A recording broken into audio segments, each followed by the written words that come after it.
तो फाइनली ये complete review है और यहाँ पर मैं बता दूंगा कि क्या लेना सही रहेगा या नहीं Oppo Reno 14।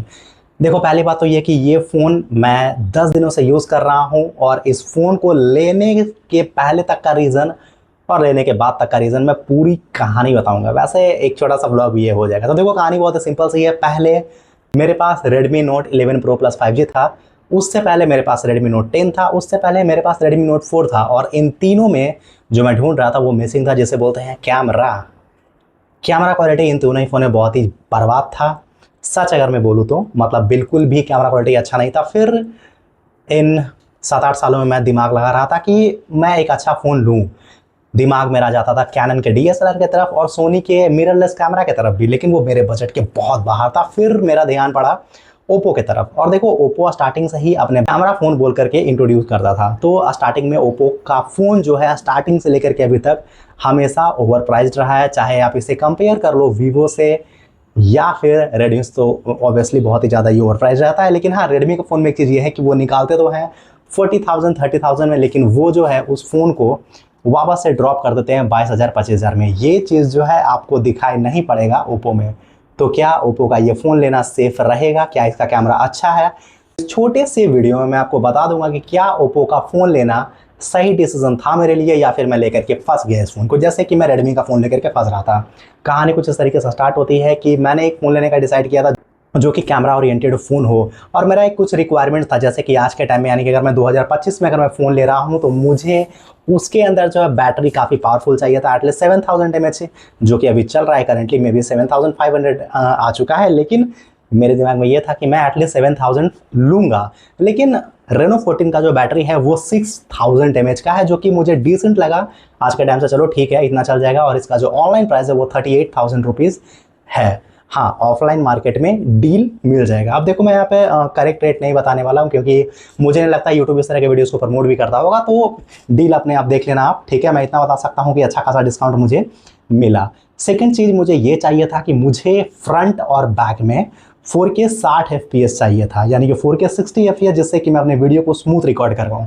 अब जैसे कि मेरा ये जो वीडियो रिकॉर्ड हो रहा है फ्रंट से 4K 60 FPS पर रिकॉर्ड हो रहा है और जो क्लैरिटी है आप देख सकते हो। ये जो फ़ोन से मैं रिकॉर्ड कर रहा हूँ ये मेरा प्राइमरी फ़ोन ही है Oppo Reno 14। तो क्वालिटी आप 4K 60 FPS पर भी जा सकते देख सकते हो, 2K पे भी जाकर देख सकते हो और 1080p एवं 720 पर भी देख सकते हो कि क्लैरिटी कैसा है।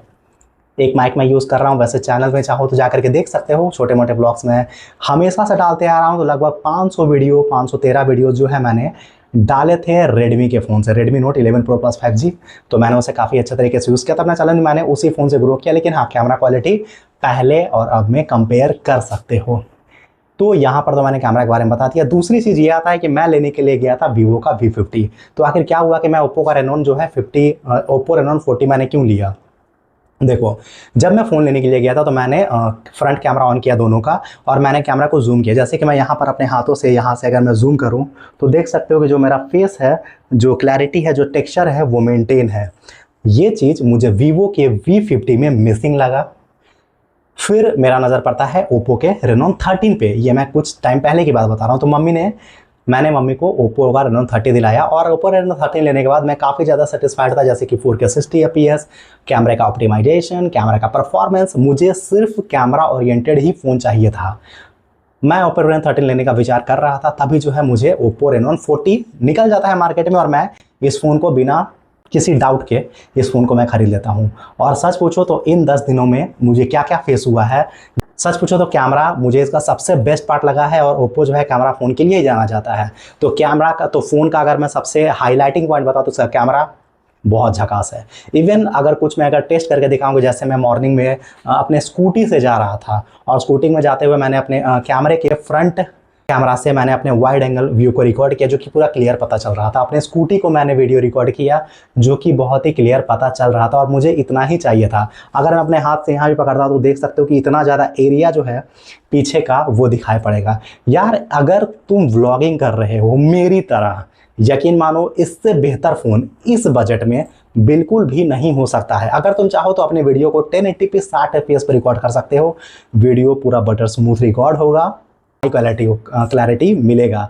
फोटोज़ की बात करें, अगर इसमें तुम्हें मिलता है 120x जूम, अगर मैं सच बताऊं तो 120x का जो जूम है उसे 120x पे करने पर स्टेबल करने में काफ़ी दिक्कत आती है। जैसे कि मैंने एक मून की वीडियो अपलोड की थी तो वहाँ पर ये चीज़ पता चल गया होगा, ठीक है। लेकिन अगर 60x पर लेकर के जाते हो तो फोटो काफ़ी अच्छा निकल करके आता है, और अगर टेक्स्ट पर फोकस कर रहे हो तो टेक्स्ट काफ़ी हद तक जो तुम्हारी आंखों से नहीं दिखाई पड़ रही है वो इस कैमरे से तुम देख सकते हो। यानी कि तुम कैमरे को जूम करके दूसरे के बालकनी में देखना चाहोगे, ऐसा मत करना, नहीं तो तो जूमिंग क्वालिटी काफ़ी अच्छा है इसका। दूसरी चीज़ पे हम आते हैं कि इसका बोके मोड 3.5x का बोके पोर्ट्रेट दिया हुआ है जो कि काफ़ी झकास है।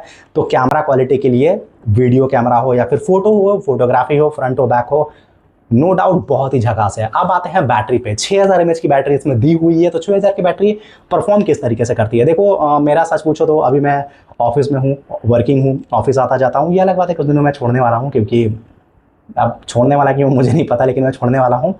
तो ऑफिस में मैं रहता हूँ तो मैं अपने फ़ोन को एक बार चार्ज करता हूँ सुबह में, और फिर पूरा ऑफिस में निकालता हूँ, और रात को मेरा फ़ोन चलते रहता है। यानी कि मुझे 1.5 दिन का बैकअप मिलता है, 1.5 दिन का बैकअप मिल जाता है बिना किसी इंटरप्शन के। कॉल्स आते हैं, अटेंड करता हूँ, कुछ वीडियोस मैंने देख लिए, कुछ रील्स वगैरह स्क्रॉल कर लिए, तो इतना सारा फीचर मुझे मिल गया। अब आते हैं, अगर आप एक हेवी यूज़र हो, गेम खेलते हो, देखो यार, अगर पबजी वगैरह खेल रहे हो, BGMI खेल रहे हो, या फिर फ्री फायर वगैरह खेल रहे हो, जेंसन इम्पैक्ट खेल रहे हो, कॉल ऑफ ड्यूटी खेल रहे हो, निश्चिंत रहो, बहुत तगड़ी गेमिंग ये करवा देगा। मतलब एक नंबर गेमिंग करोगे इसमें, ठीक है। डिस्प्ले साइज थोड़ा सा 0.2 mm छोटा है अदर फोन जैसे, अदर 6-7 है, तो ये मेरा 6.6 है समथिंग, ऐसा ही कुछ करके। अब आते हैं एंतुतु स्कोर। तो एंतुतु स्कोर इसका काफ़ी अच्छा है, मतलब 1.6 मिलियन के अप्रॉक्स ये गया हुआ है। बैटरी बैकअप मैंने बता ही दिया, कैमरा बता ही दिया। अब आते हैं एक मेन चीज़, हीटिंग इशू। देखो एक बात मैं कहना चाहूँगा कि ये फ़ोन हीट करता है। जैसे कि अभी अगर मैं यूज़ कर रहा हूँ तो मैं छू करके बताता हूँ, तो हाँ, ये थोड़ा सा हीट हुआ है, क्योंकि अगर तुम 4K 60 FPS पे वीडियो रिकॉर्ड करोगे फ्रंट या बैक में, इन्वायरमेंट जाहिर सी बात है बाहर का, तुम थोड़ा गर्म ही रहेगा, घर में पंखा रहता है तो मैनेज होता है, तो उस टाइम पे फ़ोन हीट करेगा, फ़ोन अच्छा खासा हीट करेगा, बस ये मैं कह सकता हूँ। मतलब अगर तुम बैलेंस करके चल रहे हो, कैमरा को थोड़ा लो में अगर 1080 पे 60 FPS पे लेके चल रहे हो, लिमिटेड यूज़ कर रहे हो, बहुत ज़्यादा धूप में नहीं निकाल रहे हो, तो फ़ायदा हो सकता है। लेकिन हाँ, ये हीटिंग इशू बहुत ज़्यादा भी नहीं, अगर इसका कवर निकाल दोगे तो जितना जल्दी ये हीट होगा उतना ही जल्दी ये नॉर्मल भी हो जाएगा। तो हीटिंग इशू यहाँ पर मैं नहीं कहूँगा, हाँ हीट होता है इतना जान लो, ठीक है। मैं ये नहीं कहूँगा कि एकदम हीट नहीं होता है। इसके बाद हम बात करते हैं जो सबसे बढ़िया फीचर मुझे लगा है, पता है क्या? कॉल रिकॉर्डिंग का। जितने भी सारे गूगल के डायलर आते हैं उसमें कहीं भी कॉल रिकॉर्डिंग का ऑप्शन नहीं मिलता है, और इसके कारण मुझे दिक्कत ये होती है कि कोई भी कॉल आता है, देखो कॉल ये कोई मतलब जासूसी के लिए नहीं है कि सामने वाले को मैं कॉल को रिकॉर्ड करूंगा और फिर मैं उसे, ये बस इसलिए होता है कि वर्किंग प्रोफेशनल में होता ये है कि सामने वाला मुझे अगर कोई कुछ बोला, मैं भूल गया, तो उस रिकॉर्डिंग को खोल करके मैं सुन लूँ, दोबारा मुझे फ़ोन करके उससे पूछना ना पड़े। ये चीज़ हुआ। उसके बाद देखो मैं कुछ शॉर्ट्स दिखाता हूँ कैमरा के, जाहिर सी बात है कैमरा ओरिएंटेड ही फ़ोन है। तो यहाँ पर बारिश का टाइम था, बारिश हो रही थी, और फिर जो है यहाँ पर मैंने अपने फ्रंट कैमरा को ऑन किया था, और यहाँ पर आप डायनेमिक रेंज देख सकते हो कि किस तरीके से वाइड एंगल में फ़ोटो वीडियो यहाँ पर लिया जा सकता है। मतलब वीडियो बेसिकली यहाँ पे बहुत ही तगड़ा था, और मैं बारिश में भीग रहा था और मौसम का आनंद ले रहा था। हाँ, एक बार बारिश छूट गया था, लेकिन इस बार मैंने बारिश का पूरा आनंद लिया है। वैसे एक चीज़ मैं इस वीडियो में दिखाना चाहूँगा कि इस वीडियो का इंटरनल माइक में कितना ज़्यादा डिफरेंस है, तो ये भी यहाँ पर देख सकते हो। तो सच पूछो तो मैं रात में छत पे आया हूँ सिर्फ क्वालिटी को दिखाने के लिए कि कैसा क्वालिटी दिखाई पड़ता है। वैसे भी मौसम देख सकते हो, मतलब अभी मैं इसका ओके, तो मैंने यहाँ पे नॉइज़ का फीचर ऑन कर दिया, जो क्या है कि मेरे ही आवाज़ को फोकस करेगा ये। तो कुछ इस तरीके से ये काम करता है, और शाम का समय हो चुका है, देख सकते हो पूरा। और ये है मेरा मोहल्ला। तो ये फ़ोन कैसा है कमेंट में बताना, और लेने के बारे में क्या मतलब विचार प्रचार है। वैसा वीडियो भी और आ गया है, बताना यार। तो अब आते हैं फाइनल कंक्लूजन पे। देखो वीवो का V60 भी निकलने वाला है, और ओप्पो का रेनॉन 15 का भी रूमर्स आने लगा है। तो क्या हमें ओप्पो रेनॉन 15 के लिए रुकना चाहिए? मैं कहूँगा बिल्कुल रुकना चाहिए, और वीवो का V18 है उसके लिए भी रुकना चाहिए। देखो मैं एक बात कहना चाहता हूँ, अगर मोटा पैसा लगा रहे हो और तुम एक मिडिल क्लास हो बिल्कुल मेरी तरह, और चाहते हो फ़ोन लेकर के 4-5 साल यूज़ करना, तो मैं कहूँगा इन्वेस्ट कर दो इस फ़ोन में, अगर कैमरा चाहिए तो। और अगर कैमरा नहीं चाहिए यार, तो फिर मार्केट में बहुत सारे ऑप्शन है जो कि भड़े पड़े हैं, जैसे कि ओप्पो का K13 हो गया, जो कि 7000 mAh बैटरी के साथ आ जाता है। उसके बाद यार मोटो जी बोलते हैं, उसका भी मतलब कम प्राइस में बहुत अच्छे फ़ोन आ जाते हैं अगर कैमरा ओरिएंटेड नहीं चाहिए तो। लेकिन अगर कैमरा ओरिएंटेड चाहिए तो फिर मुझे नहीं लगता कि ओप्पो से बेहतर कोई हो सकता है। मतलब मेरा डीएसएलआर लेने का शौक तो खत्म ही हो चुका है, अब इस फ़ोन ने मेरा वो काम कर दिया।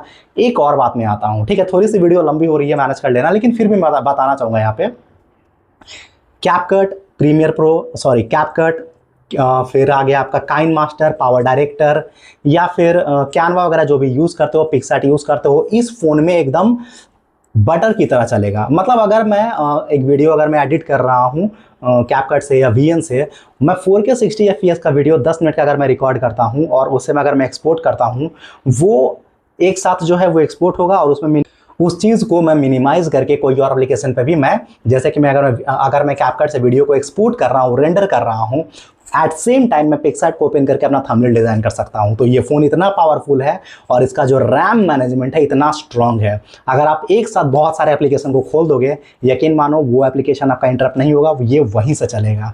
तो इस फ़ोन को लेकर के मैं बहुत ज़्यादा संतुष्ट हूँ। वैसे कुछ और वीडियोस आएंगे कैमरा से रिलेटेड, हो सकता है कुछ अपने ब्लॉग्स में डालूँ, 100% मैं डालूंगा। वैसे अगर ये वीडियो अच्छा लगा हो, हेल्प मिला हो, तो लाइक एंड कमेंट शेयर ज़रूर करना। मिलते हैं एक और नई वीडियो में।